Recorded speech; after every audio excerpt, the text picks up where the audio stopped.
Hey guys, the Firebird is here. It's just me. My brother couldn't be here today because he was summoned by Unicron. So at any point he's probably gonna arrive into this recording, say that my videos are bad comedy and kill me, just like Comedy Can did in his latest video. So yeah, these are the jokes. I hope you guys are enjoying them. But anyways, I wanna talk about Ironhide possibly being a Prime. And some of you guys just laughed at the idea, and some of you guys just became very curious. I know how YouTube comments work. So, Ironhide being a Prime. I know it sounds a bit ridiculous at first, but if you actually do stop and think about it, this actually makes quite a lot of sense. And originally, this wasn't even gonna be the video I was gonna upload. I was gonna do a video talking about the cut extended fight between Optimus Prime and Shockwave from Dark of the Moon. But then, my thoughts went from Shockwave, a Decepticon who's not a Prime or a supernatural being like the Fallen or Quintessa, is keeping up with Optimus Prime. And then my mind wandered to Ironhide, who has been depicting doing the same thing, but with Megatron. And even Optimus Prime if you wanna count the comics. So, first off, what is a Prime in the movie universe? Primes work differently depending on your continuity. Like, animated is just like a name, it's not even like exactly a title. I think Ultra Magnus is just called Ultra Magnus and he's not Ultra Magnus Prime. In Prime, Matrix gets passed down to you and you become a Prime, complete with a new upgraded Jack body and stuff. But in the movies, there's only been one occasion in which we've seen a Prime be born, and that is thanks to the Balcon 2015 Megatron Bio card. So as far as I'm aware, this is actually canon, but not to the main Michael Bay universe. This is like a different timeline. Optimus Prime and Sentinel Prime get killed by Megatron. Supposedly in this timeline, Megatron didn't forget how to use his gun and didn't suffer from brain damage. So he kills them both, rules over the Earth, uses the humans as slave labor to rebuild Cybertron, but eventually, Hot Rod, yes, that Hot Rod, becomes Rodimus Prime and defeats Megatron, restoring peace to the Earth. But before I get into all of that, I know people usually consider extra time material to not be canon. So for the first half of this video, I just want to talk about strictly looking at the movies. If there's evidence for this, how likely it is, and some wild conspiracy theories that will change your view on Ironhide and some stuff that happens in the movies. First off, Optimus Prime, as far as we know, is the last of the Primes. Well, not entirely. Optimus Prime is the last of the old dynasty of Primes. I know that Sentinel Prime and Quintessa are still out there, but it seems that Quintessa is a liar and Sentinel Prime, for all intents and purposes, he's halfway dead. And the Fallen does say that Optimus Prime is the last of the Primes. So you could by technicality say that Sentinel Prime is dead, since they did need the Matrix to, revive him. So I'm not saying that Ironhide is some kind of Prime in disguise. I mean, that would be cool, but I don't think so. If anything, much like how Ultra Magnus becomes leader of the Autobots in the G1 movie, although temporarily, I think Ironhide has the biggest potential to become a Prime. If not, then at the very least, he's already Prime level. When Sam dies, and yes, he ended up dying in Revenge of the Fallen, temporarily, sadly wasn't permanent, the Primes do tell him that he has earned the right to hold the Matrix leadership and use it to revive Optimus Prime, who they say it's his last descendant. Now the Primes do say that Optimus Prime is the last of the Primes, but Sentinel Prime's still out there, but then again, technicality, we'll ignore that last bit. And Quintessa doesn't count, because apparently she's a liar. The Matrix can be held by only Primes or, those who get chosen by it. Sam was one of those, chosen ones. But in Dark of the Moon, we see that Optimus Prime is able to use the Matrix however he likes, and even Sentinel Prime is able to interact with it, so, only Primes can use it.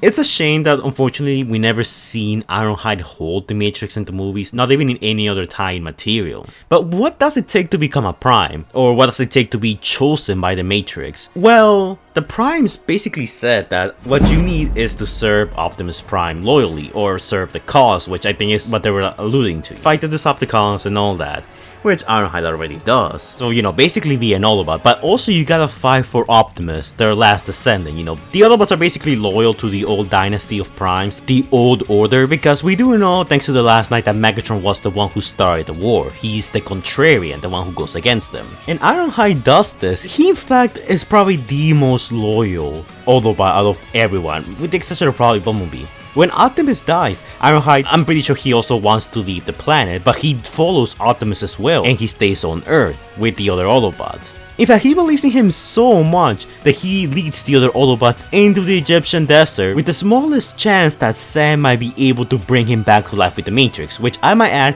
when Sam contacted Ness, they had no idea that the Matrix was gonna work, so they were working on blind faith. Ironhide is also Optimus Prime's loyal second-in-command. After Jazz dies, and I made a video about this, and don't worry, I'll make one for Dark of the Moon and Age of Extinction and The Last Night, who was second in command in those movies. So Prime has a great deal of faith on Ironhide, so much so that he's not only the second in command, but he's also one of Optimus Prime's oldest friends. He knows how he thinks, he knows what he would want.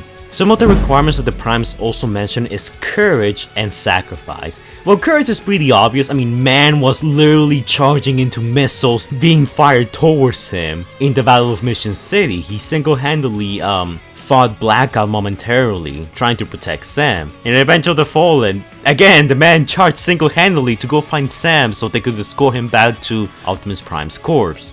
And in Dark of the Moon, he fearlessly charged against the Dread in his vehicle mode, arguably his most vulnerable state. In Sacrifice, pretty obvious, he almost died in 2007, he almost died in Revenge of the Fallen, and ended up dying in Dark of the Moon, though more on that in a little bit. So for all intents and purposes, Ironhide fits the requirements. Now granted, the requirements are pretty, I don't want to say basic, but like, you know, there are not that many. You could argue a lot of the movie Autobots fit these categories. But I think that Ironhide fits these categories better than most. Not only is he the embodiment of those requirements, but at the same time, he's the strongest Autobot in the movies. Well, besides Grimlock and the Dinobots, you know, because those guys are on a different level. And now I'm gonna delve into some of the tie-in material. In the novels and comics, Ironhide has been seen having some pretty amazing feats, fighting against some of the most dangerous Decepticons out there, like Bludgeon, an army of Decepticons by himself, Soundwave. At one point, he fought Shockwave and Starscream by himself. He almost died just to buy Optimus Prime enough time to confront Megatron in Defiance. The man has nothing but loyalty towards Optimus, almost to the point that he's willing to sacrifice his own body for the guy. I mean, hell, he sacrificed his cannons for the guy. If that's not sacrifice, I don't know what it is. But not only that, plenty of games depict him to be a prime level fighter. And yes, I know, I'm not gonna go too hard into scaling in this video because I'm gonna save that for a power scaling video. Which, in case you guys don't know, I do power scaling for some of the Transformers characters. I made one for Grimlock, Shockwave, Sentinel Prime, and Shatter. So if you haven't seen those, you know, go check them out. In the Dark of the Moon games, Ironhide is able to severely injure Megatron.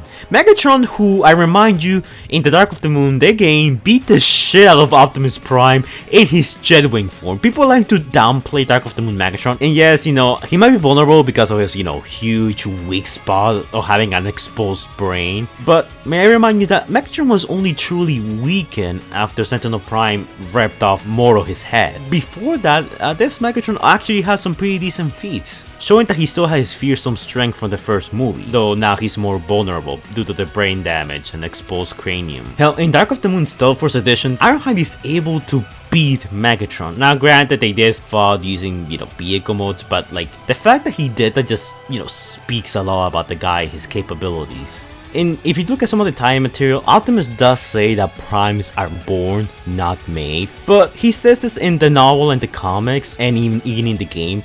But remember who he's saying this to. He's saying this to Megatron. Megatron, who's trying to destroy the planet right now. I think Optimus Prime was lying when he said this. He just said it as a way to discourage Megatron. Because, I mean, in the comics and the novel, this does work. Megatron basically ditches the Fallen after Optimus tells him this and leaves the Fallen to fight Optimus by himself, which ends up with the Fallen dying. So, you know, I don't think that counts. I think Optimus was just lying because then we have the whole contradiction of, in a different timeline of the BotCon 2015 Megatron bio card, in which, you know, we basically get told that Havra becomes Rodimus. So Primes are not exclusively born in this universe, they can also be made. And if you want to go even further with this theory of, you know, Primes not being exclusive to, you know, the old Cybertronian era, you know, of the dynasty of Primes, this could also explain or tie into the whole, you know, Sentinel Prime killing Ironhide thing. because in one of my theory videos from a long time ago where I mentioned that Ironhide got killed just because he shot Megatron in the face that one time and he was so salty, he personally asked Sentinel Prime to kill Ironhide. Well, I mean, I still like to think that that actually is canon, but with this theory, the whole reasoning why Sentinel Prime kills Ironhide is, you know, more strategic.